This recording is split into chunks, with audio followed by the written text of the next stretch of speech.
Welcome to The Explainer. Today we're going to do something a little different. We're stepping away from all the headlines and the political chatter about poverty and economic inequality. Instead, we're going to see how economists use the clear, precise language of math to really get a handle on these huge social issues.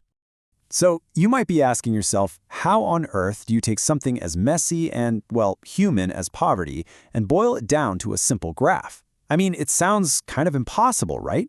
But that's exactly what we're going to explore, and the answer shows you the real power of thinking like an economist.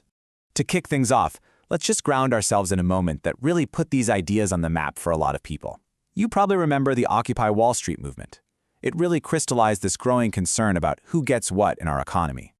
Okay, so first things first. We hear these two terms, poverty and inequality, used together all the time, but they are not the same thing. Not at all. Think of it like this. Poverty is about whether you have a big enough slice of the economic pie to survive. Inequality, on the other hand, is about how your slice compares to everybody else's. Two totally different questions. All right, let's jump into our first model. And this one is fascinating because it shows how a policy that's designed with the best of intentions can sometimes, well, create a new problem. So this is a classic puzzle for anyone making policy.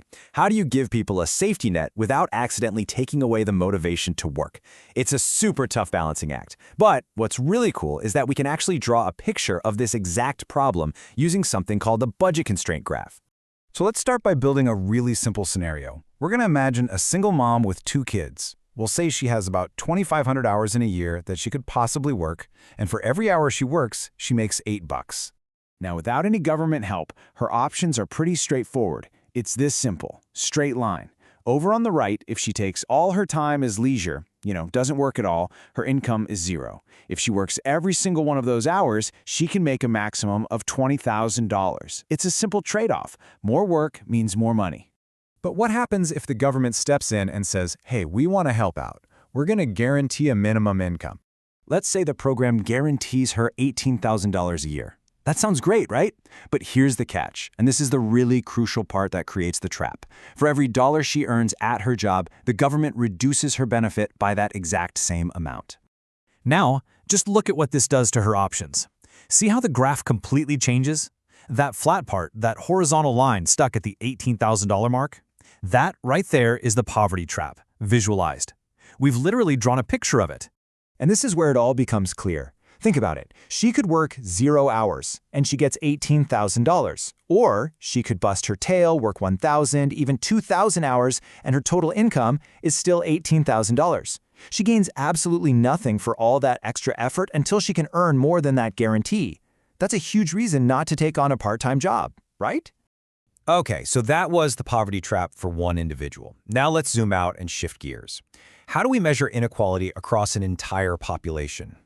For this one, it's time to crunch some numbers. And the best way to get this is to just do it. So, we're going to work through a problem straight out of the textbook. Here we have a tiny little society of just 10 people, and you can see what each of them makes in a year. Our mission is to figure out just how unequal this little group is.